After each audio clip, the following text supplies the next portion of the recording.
श्रवण कर रहे हैं लाखों की संख्या में, करोड़ों की संख्या में, वो इस प्रश्न का उत्तर जरूर सुन। इसमें उन्होंने प्रश्न करा है कि गुरुदेव घर के मंदिर में देवी और देवता दोनों रहते हैं, तो हमें घर में नित्य प्रति कौन सी बाती लंबी या गोल का प्रयोग करना चाहिए।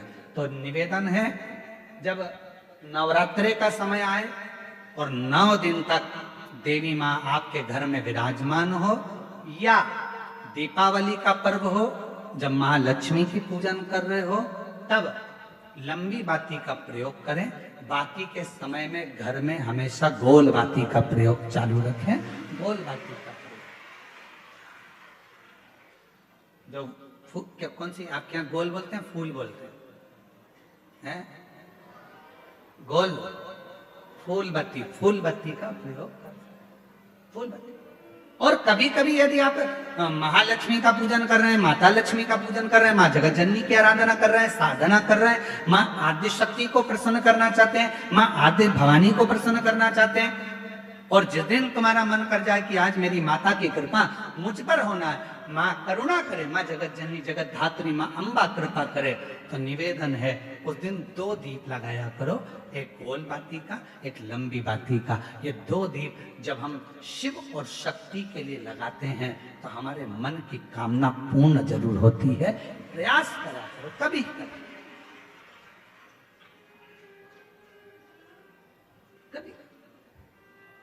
और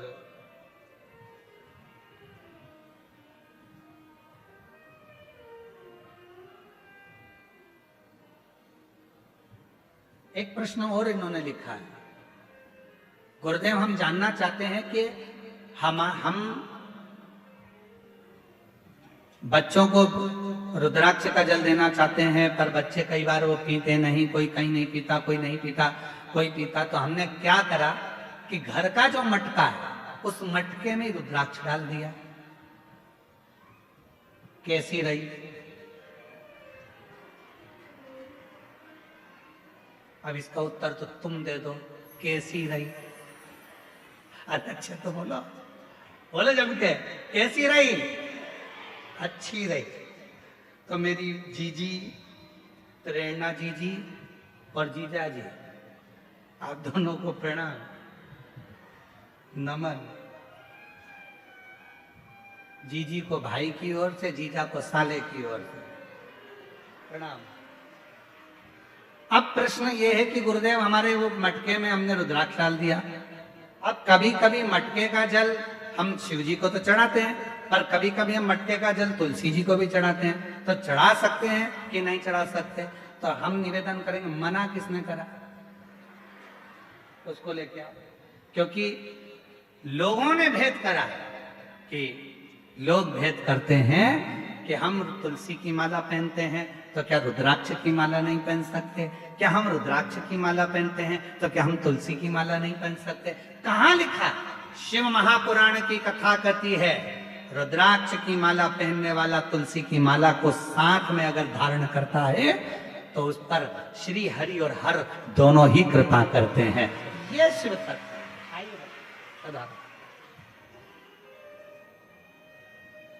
अच्छे प्रश्न के लिए जोरदार ताली आपके लिए। साधु।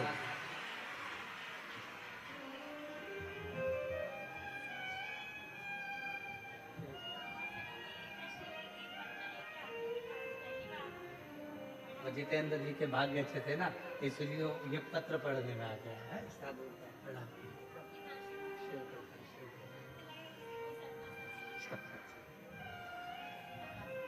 शिव का भाग्य। वो जीजी बोल रही हैं, कई कथा के पंडाल में गई, पर मेरा पत्र अभी तक व्यासपीठ तक पढ़ने में नहीं आया। जितेंद्र जी का, जायसवाल परिवार का कोई भाग्य था, हमारा पत्र पढ़ने में आ गया, तो ये तो सौभाग्य का विषय। साधु का है। और शंभो शरणे मांगू घड़ी रे घड़ी, दुख काटो दया करीने दर्शन। एक विश्वास, आप आपका भरोसा कितना है महाराज। तो शास्त्र कह रहा है, शिव महापुराण की कथा कर रही है, सुबह का प्रार्थना महाराज, सुबह की प्रार्थना और शाम की जम के बोलो दोनों बहुत।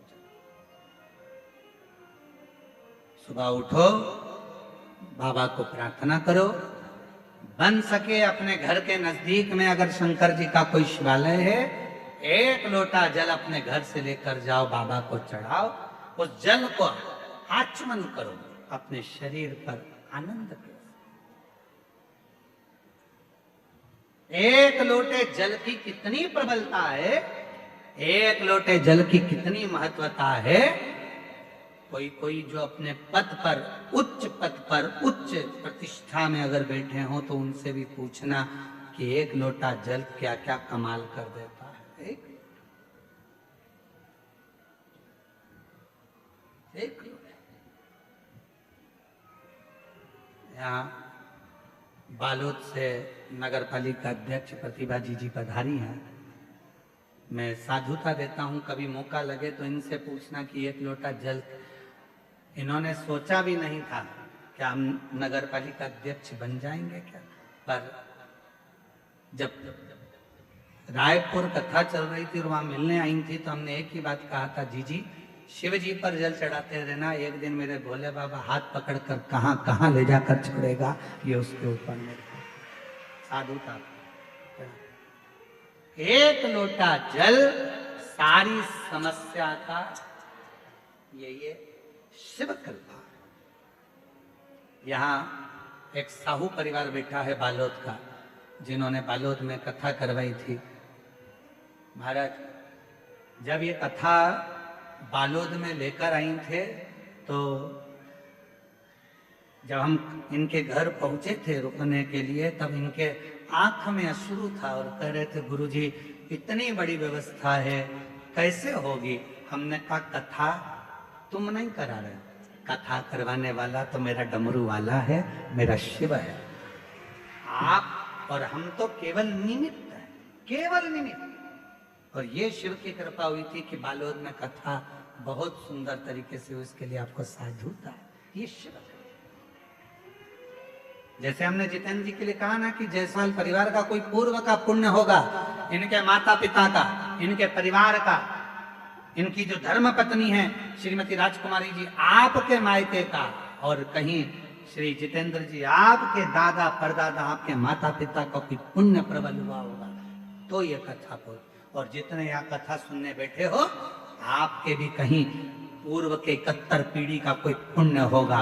और जितने यहाँ प्रशासन के अधिकारी लगे हैं, चाहे ऐसे वाले, चाहे पुलिस प्रशासन, चाहे चिकित्सा विभाग, जो भी यहाँ लगा हुआ है, कहीं आपके पूर्व का कोई पुण्य होगा। अभी तक नौकरी तो यहाँ वहां करी, पर बाबा की नौकरी से बढ़कर दुनिया में कोई नौकरी नहीं है। उसकी तनख्वाह बाबा देता, शिव देता। शिव कृपा, जब वो करुणा करता है तो लोग देखते रहते। महाराज सुबह की करी गई प्रार्थना और शाम की करी गई आराधना दोनों फलित होती है, दोनों फल देती है, दोनों फल देती है।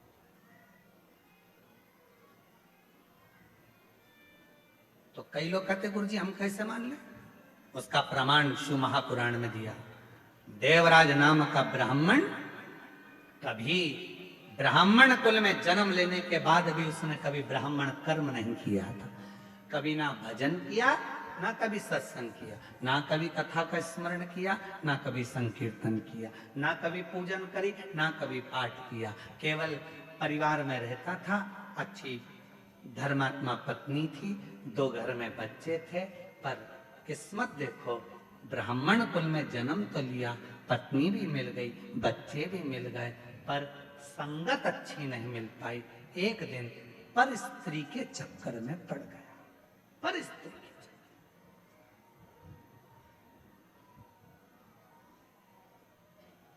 एक दिन पर स्त्री के चक्कर में पड़ा। ध्यान देना, पराया धन और पराई नारी, पराया धन और पराई नारी एक दिन बर्बाद कर कर ही रहते हैं। पराया धन भी बर्बाद कर देगा और पराई स्त्री। कभी बाबा से प्रार्थना करना कि हमारी जिंदगी में कभी ऐसा समय मत लाना कि कोई पर स्त्री हमारे सम्मुख में, हमारे जीवन में ऐसा समय मत लाकर रख देना कि पराया धन हमारे सम्मुख नहीं।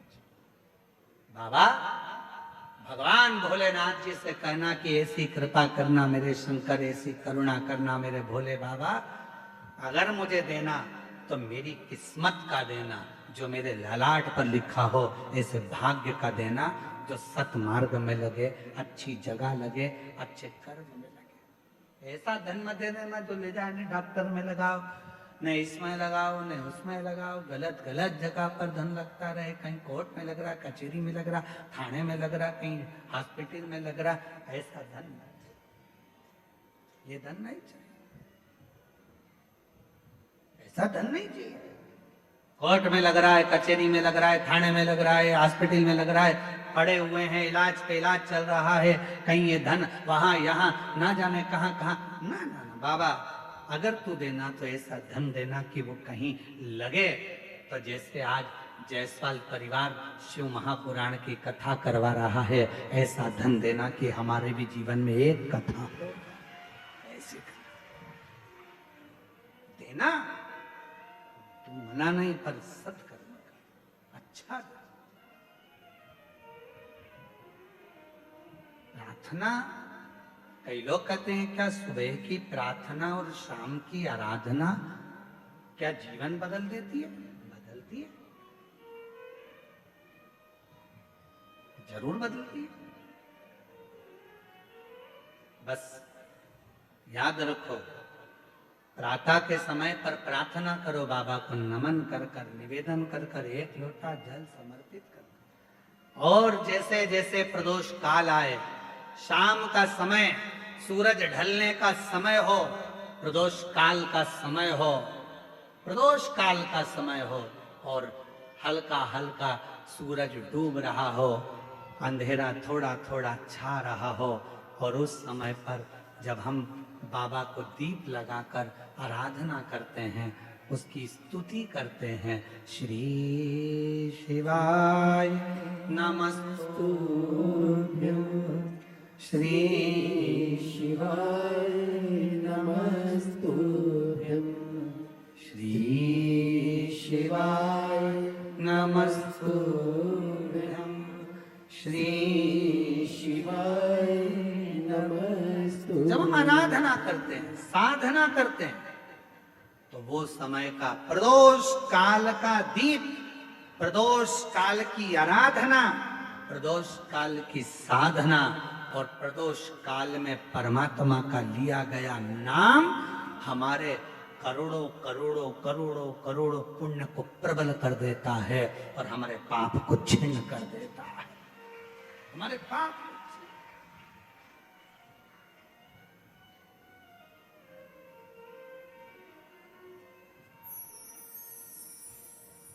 मार्गशीर्ष मास, ये 2 तारीख तक कथा चलेगी, और उसी के बाद में मार्गशीर्ष मास भी विराम पर आ जाएगा। पर ये कथा 2 बजे से 5 बजे तक आपको मिल रही है, कहीं ना कहीं आपकी पुण्याई है। 5 बजे धीरे धीरे धीरे धीरे धीरे धीरे 5 बजे के बाद थोड़ा थोड़ा अंधेरा होना प्रारंभ होता है, और दोनों का मिलन होता है। और उस समय पर आप शिव महापुराण में बैठकर जब बाबा से आराधना कर रहे होंगे, तो जरा विचार करिएगा कि इस मार्गशीर्ष मास में कितना कितना पुण्य तुम्हारी जिंदगी में प्राप्त हो रहा होगा। कितना, ये कथा 1 बजे से 4 बजे नहीं, 2 बजे से 5 बजे तक, उधर से थोड़ा थोड़ा सूर्य अपनी तपन कम कर रहा होगा और इधर तुम्हारी आराधना चल रही होगी।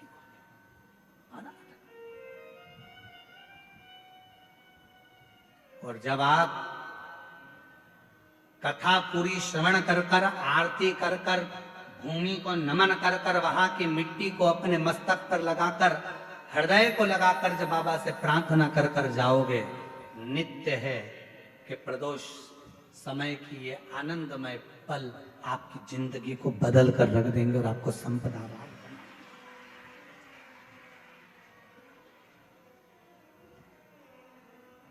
और भोला सब दुख काटो, बोलो बोलो सब बोलो, ओ भोला सब दुख काटो। बाबा मेरी जिंदगी के जितने दुख हैं, जितनी तकलीफ है, जितना कष्ट है, वो सब काट दीजिए। मेरे जीवन की जो तकलीफें हैं वो मिटा दीजिए। मेरे जीवन के जो दुख हैं उनको समाप्त कर दीजिए। ये जिंदगी मानव की देह मिली है। इस संसार में आने के बाद, मानव का शरीर पाने के बाद, संसार में कोई सुखी नहीं है। कोई तन दुखी, कोई मन दुखी, कोई धन बिन रहत उदास। तुलसी या संसार में सुखी राम का दास। इस संसार में एक सुखी है जो परमात्मा का भजन कर रहा हो। बाकी के तो कोई तन से तकलीफ में, कोई मन से, कोई धन से। ये कष्ट तो चलते ही रहे, ये तकलीफें तो चलेंगी, ये कष्ट तो चलेगा। पर आप अपनी जिंदगी को संवारे कैसे, आप अपने जीवन को श्रेष्ठमय कैसे बनाए, आप अपने जीवन को आनंदमय कैसे बनाए, ये तो सब चलेगा।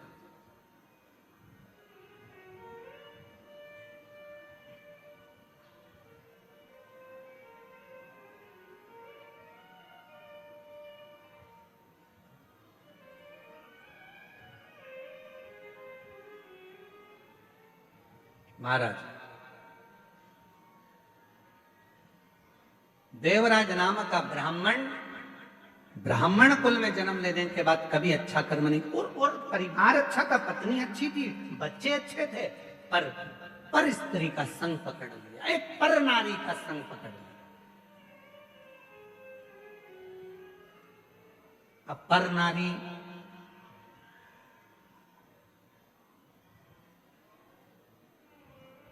तुम्हारी सुंदरता पर आसक्त नहीं हुई, पर नारी तुम्हारी सुंदरता पर आसक्त नहीं हुई है। पर नारी यदि आसक्त हुई है तो तुम्हारे वैभव पर, तुम्हारे धन पर, इससे मुझे ये मिल जाएगा, इससे मैं गाड़ी ले लूंगी, इससे मैं जेवर बनवा लूंगी, इससे मैं ज्वेलरी ले लूंगी, इससे मैं आभूषण ले लूंगी, इससे मैं प्लाट ले लूंगी, इससे मैं धन ले लूंगी, इससे मैं बैलेंस डलवाऊंगा, इससे मैं ये करूंगी। वो धन को लेने के लिए, संपदा को लेने के लिए निवेदन, श्रेष्ठ नहीं। और देवराज के साथ में हुआ वही। अच्छी जिंदगी जी रहा था देवराज, पत्नी अच्छी थी, परिवार अच्छा था, बच्चे अच्छे थे, कुल अच्छा था, सब कुछ अच्छा था।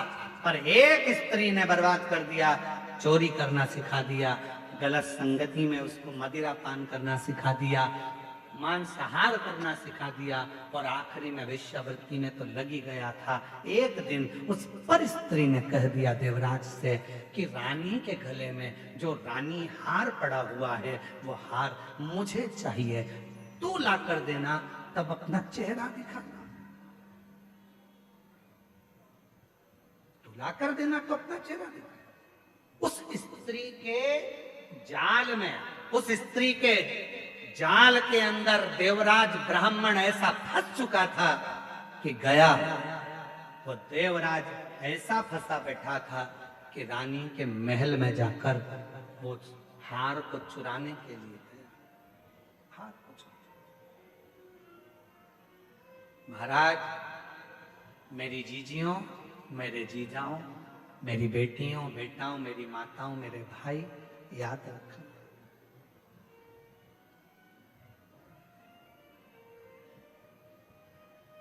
रिमोट अपने हाथ में रखो। टीवी का रिमोट दूसरे के हाथ में होगा तो वो चैनल चेंज करता रहेगा, टीवी तुम देख रहे हो तो रिमोट भी बोलो जम के अपने हाथ में रखो, नहीं तो वो जो देखना होगा वो देखेगा। बच्चों के हाथ में रिमोट है तो कार्टून लगाएंगे, फिर किसी के हाथ में रिमोट आ गया तो वो न्यूज चैनल लगा देगा, और आपके हाथ में रिमोट आ गया तो आप शिव महापुराण की कथा ढूंढ कर लगा दोगे जिससे मेरे परिवार का और घर का उद्धार होता है। रिमोट अपने हाथ में रखो। और आजकल तो लोग मकान भी बनाते हैं। आप लोगों के घर में, जिन जिन के घर में नया मकान बना होगा, नया कमरा बन रहा होगा, नया मकान बन रहा होगा, वो बड़ी समझदारी से मकान बनाते हैं। साहब फर्नीचर वाला पूछता है, क्यों साहब पलंग कहाँ बनाना है? तो कहा पलंग ऐसी जगह बनाना जहां पर सारे स्विच बोर्ड लाइट का फंक्शन पूरा वहीं पर लगा हुआ हो। बोलो सही है कि गलत है? आज के जमाने में लोग पलंग के बिल्कुल पास में लाइट का बोर्ड लगवाते हैं। पंखा यहीं से बंद हो जाए, लाइट यहीं से बंद हो जाए, टीवी यहीं से बंद हो जाए, यहीं से चालू यहीं से बंद, एसी यहीं से चालू यहीं से बंद, बिल्कुल पास में, नजदीक। क्यों? पलंग के पास में अगर लाइट का बोर्ड होगा तो टीवी बंद चालू तुम कर सकते हो, लाइट बंद चालू तुम कर सकते हो।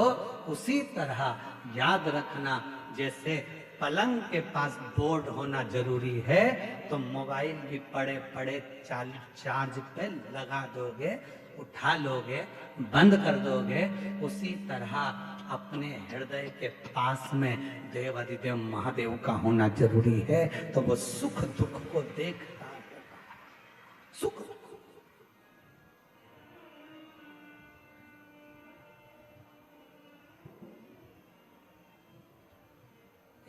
एक पत्र में बहन ने लिखा, मैं ममता टावरी, जिला बालोद में रहने वाली हूँ। यूं तो भोले बाबा का बहुत सारा चमत्कार देखा, पर एक विश्वास जागृत देखा। कहीं बैठी हो तो आप ही हैं, आ जाइए, बेलपत्र लेकर जाओ। गुरुदेव, 12 अगस्त 2025 की रात बीत में हम सब सोने चले गए, तभी मेरे देवर की देवरानी के रूम से बहुत तेज चीखने की आवाज आई। हम लोग दौड़े, जाकर देखा, गुरुदेव हम लोग पहले से शिव जी को नहीं मानते थे, शंकर पर जल नहीं चढ़ाते थे। आपकी कथा से विश्वास जागृत होकर जल चढ़ाना प्रारंभ करा। उस जल की महिमा देखी। आप कहते हो कि घर के अंदर जल छीटा करो। मैंने थोड़े दिन पहले ही देवरानी से कहा था कि जो जल शंकर जी का चढ़कर आता है वो घर में छीटा करो। उस दिन देवरानी ने भी जल छीटा था। और बाबा ने कैसे बचाया? गुरुदेव, सब सो रहे थे, मध्य रात्रि का समय था और देवर के कमरे की पूरी छत नीचे गिर गई। पूरी की पूरी छत जब नीचे गिरी, गुरुदेव, लोगों ने छत देखकर कहा कि कोई जिंदा नहीं बचा होगा, पर मेरे बाबा ने पूरी छत को अपने हाथ पर झेला। छत तो गिरी पर मेरे देवर देवरानी और उनके बच्चों को कुछ भी नहीं। उसका फोटो भी लगा रही हूं, छत के गिरने का। पूरी छत गिरी पर मेरे बाबा ने, मैं मानती हूं गुरुदेव कि शंकर पर चढ़ा हुआ जल जब घर में लाकर छीटा जाता है तो उसका फल एक ना एक दिन मिलता जरूर है। उसका फल मिलता जरूर है। एक पत्र और है, और ऐसा करिश्मा होगा जो हुआ, आंसू पोछो, आंसू पोछो। ऐसा करिश्मा होगा जो हुआ कभी नहीं, मांगा है भोलेनाथ से वरदान एक ही, मांगा है भोलेनाथ। मेरा नाम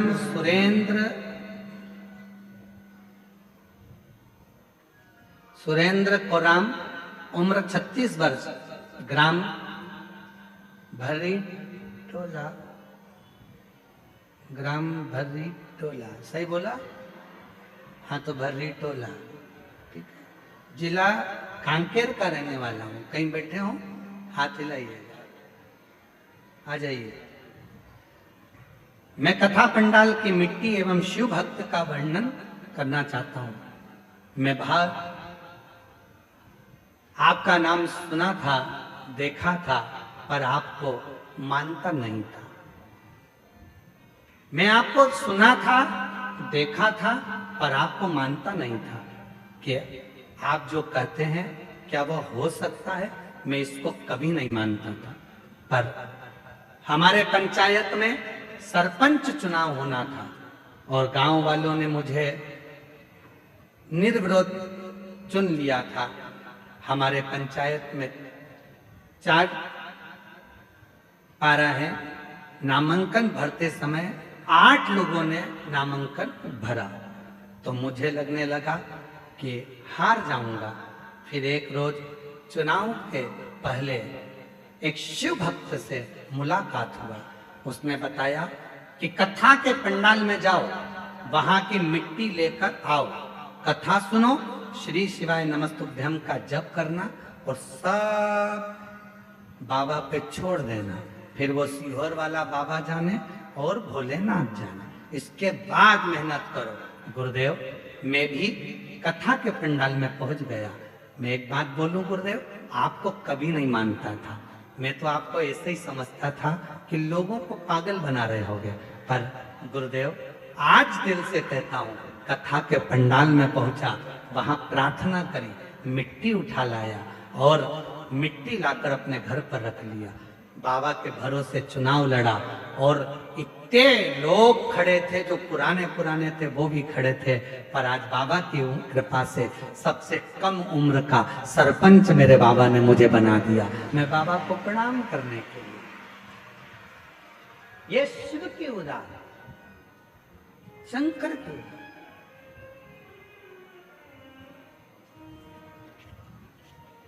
और ऐसे दयालु नाथ से रिश्ता बनाए।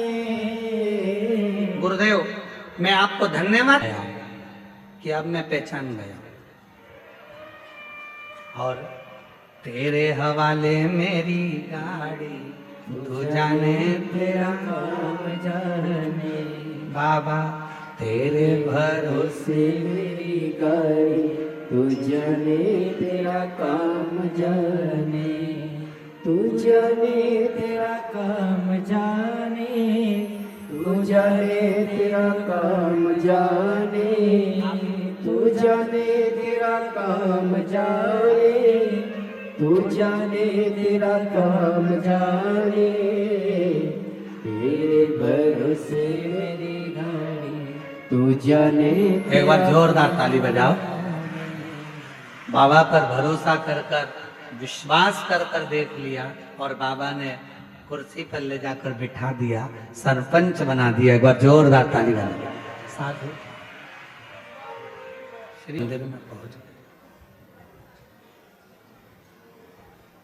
शाम का समय था। कई लोगों के मन में आता है कि प्रार्थना और आराधना का जो समय होता है, उस समय पर भूलवश भी यदि कोई व्यक्ति भगवान के मंदिर तक, शिवालय तक, कथा तक पहुंच जाता है तो निश्चित है उसका फल उसको प्राप्त होता है। और वही हुआ।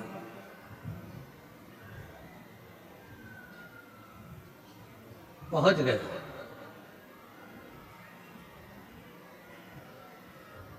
वो देवराज ब्राह्मण जो चोरी का धन लेकर चला था, वो लेकर वो शिवालय तक पहुंच गया। शरीर में ताप था, बुखार आ रहा था, ठंड लग रही शरीर में, ताप पड़ गया। धन लेकर पहुंचा, बैठा था शिवालय में। वहां एक कोई बुजुर्ग ब्राह्मण शिव जी की पवित्र कथा का वाचन कर रहा था। शिव कथा, शिव महापुराण की कथा में वर्णन किया गया है महत्तम में, अगर कोई भूल से भी शंकर की कथा तक पहुंच जाता, भूलवश भी किसी को छोड़ने गया, लेने गया, भूलवश भी यदि शिव महापुराण की कथा तक यदि वो पहुंच जाता है, शिव महापुराण की कथा कहती है उसके दरवाजे पर पहुंचकर शिव उसका उद्धार कर देते हैं, उसका कल्याण करते हैं। भूल अवश्य।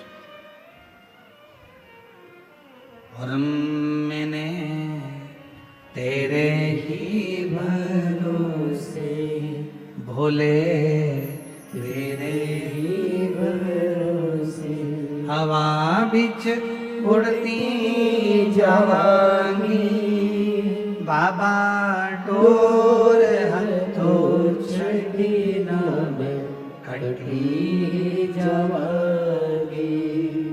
कई लोग कहते हैं गुरुजी हमारा बुरा वक्त आया तो हमारे रिश्तेदारों ने साथ छोड़ दिया, रिश्तेदार बदल गए,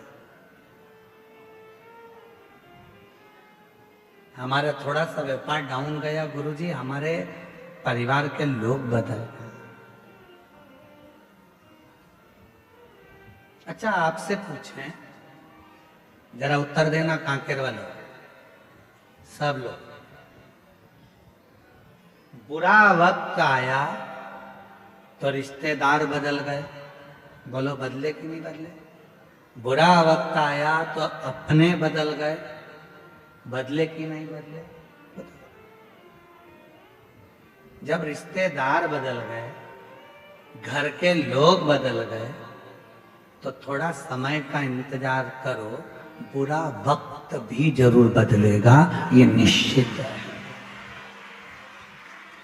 बुरे वक्त में जब रिश्तेदार बदल जाते हैं, बुरे वक्त में जब अपने बदल जाते हैं, बुरे वक्त में जब सगे बदल जाते हैं, तो थोड़ा सा इंतजार करना, शिव जी को एक लोटा जल चढ़ाते रहना, बुरा वक्त भी एक दिन जरूर बदल कर ही रहेगा, होगा। अभी लोग ताना देते हैं, गाली देते हैं, तेरा पति ऐसा, तेरी पत्नी ऐसी, तेरे रिश्ते ऐसे, तेरे नाते ऐसे, बताओ तेरे पति ने ये कर दिया, तेरी पत्नी ने ये कर दिया, तेरे बेटे ने ये कर दिया, तेरे बेटी ने ये कर दिया, तेरे रिश्तेदार ने, लोग ताने देते हैं, रिश्तेदार भी ताने देते हैं, कुटुंब भी ताने देते हैं। एक समय ऐसा आएगा सब बुरे होंगे तो भी तेरे आगे भी लोग हाथ जोड़कर खड़े होंगे, जब शंकर करुणा करेंगे, जब शिव कृपा, जब शिव दया, और तेरी कृपा का क्या है भरोसा, कब किस पर हो जाए जरा सी हम पर कर दो। होता है, समय बदलता है, ऐसा समय बदलता है कि लोगों के समझ में नहीं आता कि इस समय का हो क्या रहा, हो क्या, ये बदल कैसे कैसे बदल?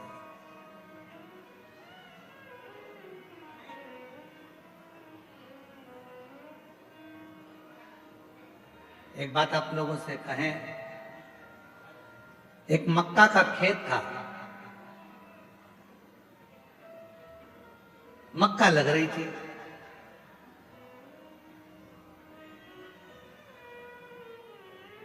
मक्का बोने वाला जो किसान था, मालिक, वो ध्यान रखता था पूरी फसल का, कभी कभी बंदर आ जाते थे तो उनको भगा देता। अब एक दिन मक्का लग रही है खेत में, और मक्का लगाने वाला जो मालिक था, भगाने वाला जो मालिक था, वो मर गया। सारे बंदरों को मालूम पड़ गया कि वो मालिक मर गया। बंदर सारे खुश हो गए, मालिक मर गया, खूब मक्का खाओ, खूब खेत मचाओ, खूब खेत बर्बाद करो। उसी में एक चतुर बंदर बैठा था, उसने कहा अब मचा कर और खाकर करोगे क्या? आज तो मचा लोगे, खा लोगे, पर उस खेत को बोने वाला, फसल लगाने वाला ही फसल लगाने वाला ही जब मर गया तो आने वाले साल में न मक्का लगेगी न खेत बुआएगा, तो फिर मक्का कहां से खाओगे? कहां से? बुरा सोचने वाले सोचते रहते, अच्छा हो गया इसके साथ ऐसा हो गया, अच्छा हुआ इसके साथ ऐसा हो गया। अरे शिव महापुराण की कथा कहती है, जब हमारा कोई सनातनी, हमारा कोई सनातन धर्म को धारण करने वाला, हमारे सनातन को कोई आगे बढ़ाने वाला जब सनातन को आगे बढ़ा रहा हो तो सबको एकजुट होकर खड़े होना चाहिए, जिससे हमारा सनातन धर्म मजबूत हो सके, सनातन धर्म मजबूत हो सके। महाराज कौन सा है?